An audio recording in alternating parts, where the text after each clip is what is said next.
Commitment season is here. Southern Cal, Notre Dame, Georgia, Nebraska, and more. Let's talk some football recruiting and transfer portal. Locked On presents The Portal, the daily podcast covering college football recruiting and everything NIL. Part of the Locked On Podcast Network. Your team every day.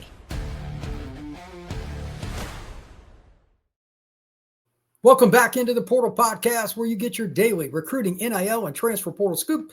I am your host, Brian Smith, longtime college football writer and recruiting analyst. Thank you for making the Portal Podcast your first listen each and every day. And right now, we are really getting into the commitment season, not just with the portal, but with recruiting as well. This weekend was part of it, where we're coming off of, but going into this next weekend, today being Friday, I think you're going to see quite a few. And by the middle of next week, it's just going to be a steady flow between now and the middle of July. So welcome to recruiting season. Welcome to commitment season, all in one. And yes, with the portal, it's always open too. So let's get into it. We're going to start with recruiting, and then we're going to move on to the transfer portal. First off, this is one of the best offensive tackles in the country. Had a chance to get to know him. Kine Pepe, offensive tackle, IMG Academy. Multiple year starter at left tackle at IMG. That's a rare feat. And it's also a scenario where he has gone on not just good games that he's playing, top competition, but every day in practice. Pepe is going up against elite players, gets elite coaching. USC really needed a commitment like this. The Trojans had done really well with defense, got some good offensive linemen, but they didn't have that elite guy. Pepe could be that guy that starts for 3 years for them and is 3 and out, goes to the NFL. Elite player. 6'7", 6'8", 330 pounds. This is a ready-made football player for the P4 level. Great disposition, very charitable young man. He always helps everybody around IMG. He's one of the most popular players they've ever had there, and offer from pretty much every school in the country. He earned it. Great kick step, natural pass protector. I will be surprised if he does not start at USC as a true freshman. A team that he's going to be going up against, the Notre Dame Fighting Irish. He's probably going to be butting heads with Jacoby Clapper, linebacker from St. X High School in Cincinnati. This is a guy that can play outside, might be able to grow into an inside linebacker as a pure middle, but he plays so well in space, especially sniffing out screens. Jacoby Clapper is a guy that I would probably just leave on the edge, move him around, do different things, and he'll be pretty good in nickel and dime packages. Marcus Freeman and their defensive staff at Notre Dame do an excellent job of diagnosing players that not only can play football in general, but fit what the Irish want to do. Pretty good blitzer, pretty good player in the backfield of changing direction, hunting down running backs, getting after a quarterback. But again, his best attribute is in space, chasing down screens, or plays through the perimeter as a run defender. That never goes out of style in today's game as teams try to go more horizontal. Jacoby Clapper will be a good player for the Fighting Irish. Next up, just want to mention that Jake Kreul has announced some of his official visits. Another IMG player, elite talent. The official visit list, Colorado, Oklahoma, Texas, Florida, and Ohio State. It's a pretty big name. So let's get to specifics. Right now, he's starting a visit to Colorado. He's going to see Deion Sanders. That is May 2nd, so that begins today. Ohio State will be May 30th. The Buckeyes certainly have a very strong history at defensive end here in recent years. Florida, the first visit in the month of June. June 6th, the Florida Gators will host Jake Kreul. Texas Longhorns, June 13th. And the Oklahoma Sooners wrap it up for Jake Kreul in the month of June. June 20th, Kreul will be in Norman, Oklahoma. He is one of, if not the best pure pass rusher in the 2026 recruiting class, and Jake Kreul is absolutely a great guy. Wish him all the best no matter where he ends up playing his college football. Next, we got some commitments from a couple of very, very good quarterbacks. One class of 26, one class of 27. The first going to Mississippi State, Brody McWhorter. He's a young man from the state of Georgia.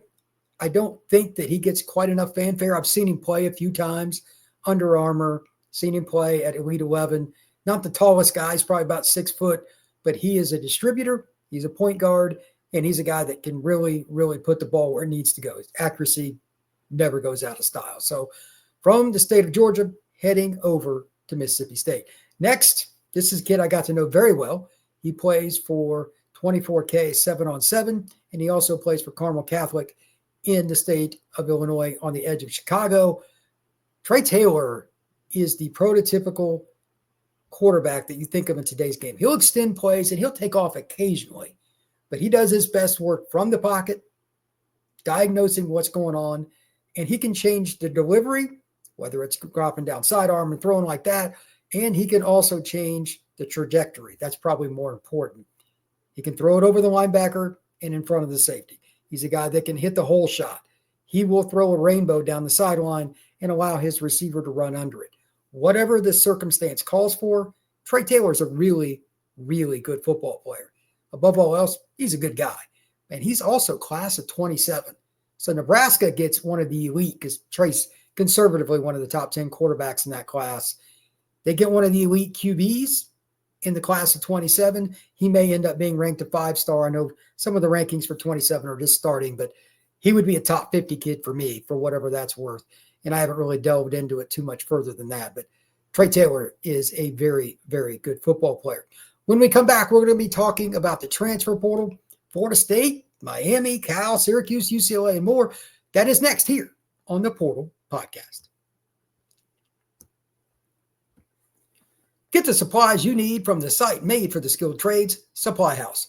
Whether you're into plumbing, HVAC, or electrical work, Supply House is the reliable way to order products online. Their easy-to-use website is packed with helpful resources and the latest product info to help you get the job done right.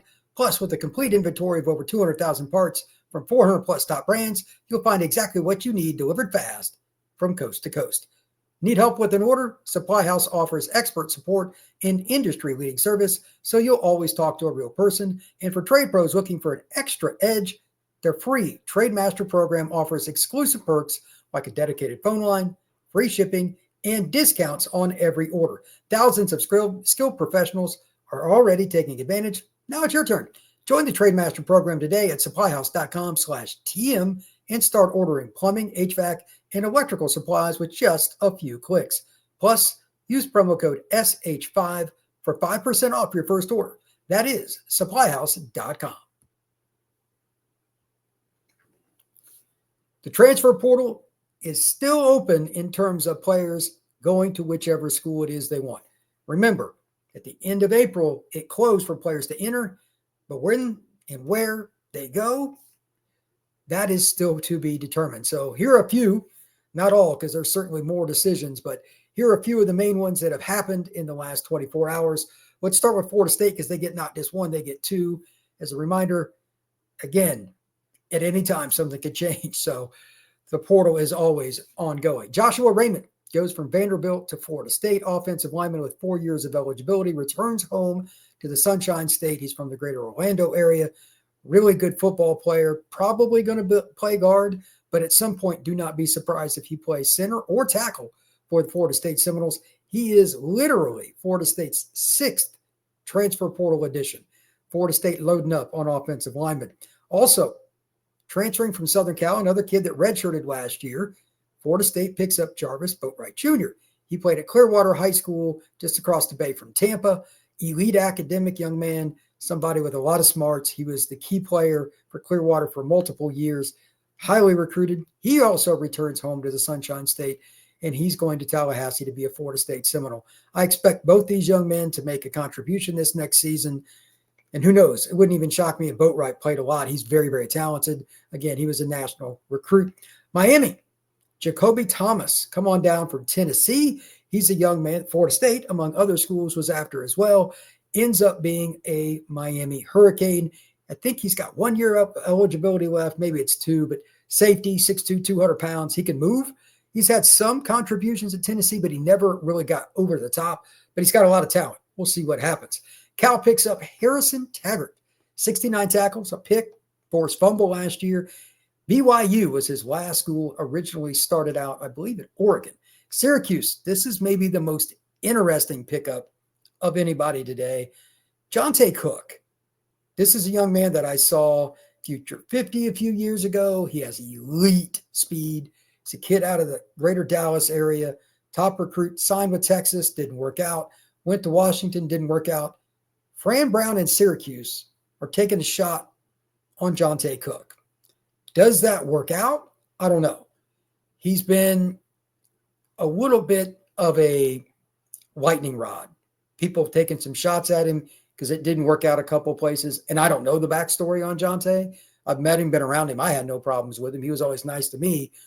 But this is a burner. 100%. He can run by players.